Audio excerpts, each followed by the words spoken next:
नमस्कार मेरे सभी छात्रों को। और मैं बलबीर, आपका इंग्लिश कंपेनियन, इंग्लिश गाइडर, मैं फिर से आपके लिए एक दूसरी वीडियो लेके क्लास लेके आया हूं, जिसमें हम प्रेजेंट इंडेफिनिट के एक्टिव वॉइस से पैसिव वॉइस करेंगे। और मैंने एक्टिव वॉइस के और पैसिव वॉइस के फॉर्मूले पहले ही करवा दिए हैं वॉइस की जो क्लास फर्स्ट थी उसमें। और आज जो है क्लास अगली है, और इसमें आज हम जो है प्रेजेंट इंडेफिनिट के एक्टिव वॉइस से पैसिव वॉइस बनाना सीखेंगे। और ध्यान से देखिएगा कैसे क्या बनाता है, ठीक है। तो देखिए, आज है हमारी प्रैक्टिस, और मैं जो है प्रेजेंट इंडेफिनिट की जो है एक्टिव वॉइस से पैसिव वॉइस बनाना बता रहा हूं मैं। तो मैंने फॉर्मूले करवाए थे, उनको मैं थोड़ा याद दिला देता हूं। तो प्रेजेंट इंडेफिनिट का एक्टिव में फॉर्मूला क्या था? एक्टिव में सब्जेक्ट प्लस बी पस्टा बी पार और ऑब्जेक्ट, और पैसिव में ले जाएंगे तो मैंने बताया था कि जो ऑब्जेक्ट है हमारा पहले आ जाएगा, इजारा में लग जाएगी, वर्ब की थर्ड फॉर्म लग जाएगी, और बाय लगा के जो सब्जेक्ट उधर हम जो है पहुंचा देते हैं, ठीक है। तो अभी मैं तुमको, वैसे तो मैंने बताया था, और मैं यहाँ पे फिर बता देता हूँ कि जब सब्जेक्ट को ऑब्जेक्ट बनाते हैं और ऑब्जेक्ट को सब्जेक्ट बनाते हैं तो क्या करते हैं। तो देखिए, अगर सब्जेक्ट आगे से पीछे जाएगा तो यू का तो यू हो जाएगा, मतलब बाय के बाद क्या होता है, तो बाय के बाद अगर ये पहले है आगे है, इसको हम बाय के बाद ले जाएंगे, बी बाई बाय के बाद, तो यू का यू हो जाएगा। और दे है तो दे को ले जाएंगे तो ये हो जाएगा देम, ठीक है। और बी का हो जाएगा अस, ठीक है। और आई का हो जाएगा मी, और ही का हो जाएगा हिम, और सी का हो जाएगा हर, ठीक है। और इट का जो है हमारा इट होगा, और किसी का कोई नेम है तो वो नेम का तो नेम ही रहेगा, ठीक है। तो अगर आगे से पीछे ले जाएंगे मतलब सब्जेक्ट को ऑब्जेक्ट बनाएंगे तो ये हो जाएगा, अगर ऑब्जेक्ट को आगे लाएंगे मतलब सब्जेक्ट बनाएंगे तो ये सब ऐसे है ना, इनका ये चेंज हो जाएगा, मतलब आगे से पीछे ये और पीछे से आगे वही का वही, ठीक है। जो मैंने लिख दिए, अब सेंटेंस बनाते हैं।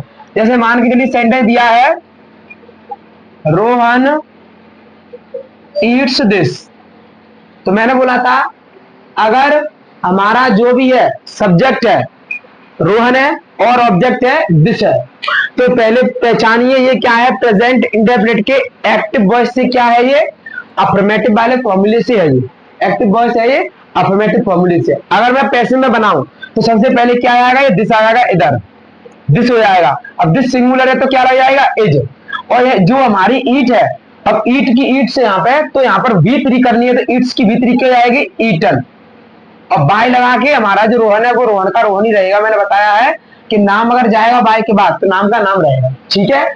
और देखते हैं, मैंने बोला दे बीट हिम, ऐसे दिया है तो सबसे पहले हिम देखिए, इधर हिम कहां है, ये हिम को अगर आगे लाऊंगा तो इसका ही हो जाएगा। और ही क्या होता है, सिंगुलर, और सिंगुलर के लिए क्या लगेगा, इज, तो ही इज।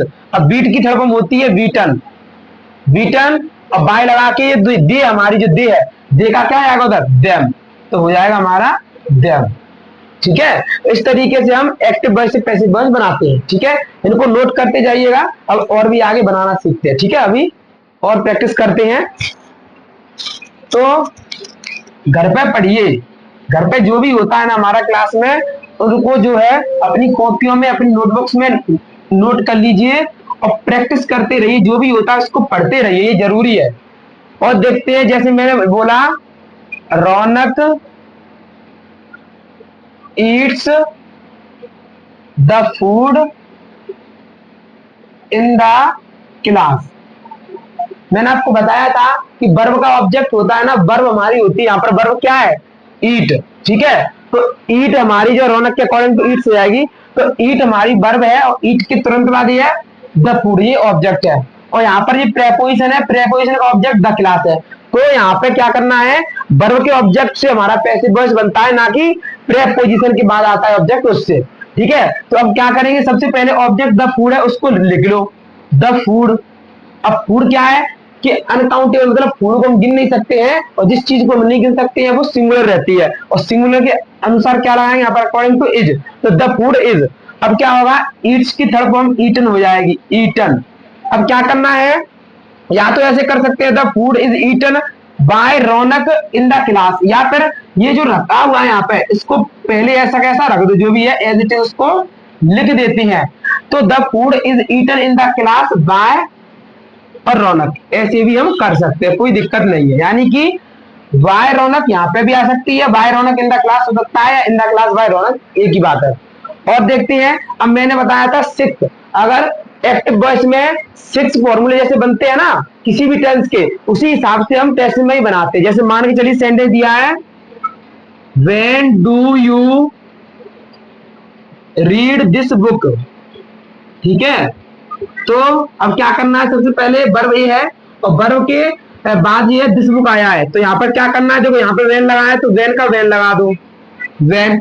अब यहाँ पर डू है तो अकॉर्डिंग टू दिस बुक क्या हो जाएगा, is, when is this book, when is this book. अब क्या करना है, ऑब्जेक्ट आ गया, इजारम आ गया, और यहाँ मतलब डब्ल्यूएच पर आ गया, इजारम आ गया, और हमारा जो ऑब्जेक्ट आ गया, यहाँ पर सब्जेक्ट होता है वैसे वहां पर बी पक्ष लगती है, यहाँ पर बी थ्री आ जाएगी, तो बी थ्री क्या हो जाएगी, रीड की रीड ही रहेगी।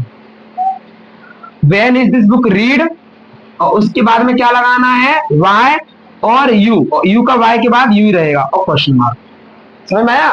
तो ये हमारी प्रेजेंट इंडेफिनिट के एक्टिव वॉइस से पैसिव वॉइस बनाने की क्लास थी, मतलब उसकी प्रैक्टिस थी, और 2 क्लास हमारी हो चुकी है, और ऐसे ही में और स्पीकिंग की भी क्लासेस चल रही है, उनको पढ़िए। और हमारे जो एक्टिव वॉइस थे मतलब टेंस वो तो हो ही चुकी है, अब जो पैसिव वॉइस चल रहे हैं और स्पीकिंग की भी चल रही है। ऐसे ही धीरे धीरे सभी क्लास जो है होती जाएंगी, सभी को अच्छे से कर लीजिए, और आप इंग्लिश को बोलना समझना सब सीख सकते हैं अगर आप सभी चीजों को क्लियर कर ले तो। और मेरी जो वीडियो चल रही है सभी को ध्यान से देखिए, और अपने साथियों को, अपने जो तुम्हारे क्लासमेट्स है, स्कूल मेट्स जो भी है, मतलब आपके फैमिली मेंबर्स हैं, उनको बताइए, उनको शेयर करिए। और इनको पढ़ने के लिए इंग्लिश बोलना अगर चाहते हैं तो, और ग्रामर में थोड़ा स्ट्रांग होना चाहते हैं तो उनको बताइए, ताकि वो भी जो है इनका फायदा उठा सकें, अपनी लाइफ में थोड़ा एक हिस्सा जोड़ सके इंग्लिश को बोलने का, समझने का, ठीक है। और मेरे चैनल को सब्सक्राइब जरूर करें, और वीडियोस को लाइक करें, और चैनल को शेयर भी कर दीजिएगा, जैसे और भी अदर पर्सन है चैनल को सब्सक्राइब करने में उनको आसानी हो, और जो है वो भी अच्छे तरीके से पढ़ सके। और thank you so much to all my students because you are supporting me, और thank you so much for this again. और मैं कहता हूँ सभी बच्चों से सपोर्ट करती रहिए, आपके एक सब्सक्राइब करने से या आप जितने भी सपोर्ट करते हैं मेरा हौसला बहुत बढ़ता है। मैं इसी तरह आपके लिए बिना किसी स्वार्थ के मेहनत करता रहूंगा, ये मेरा आपसे वादा, पूरी कोशिश करूंगा आप जो है इंग्लिश बोलना समझना सीख जाएं, और ग्रामर जो भी आपको दिक्कत देती है वो दिक्कत ना आए। Thank you so much for watching my video.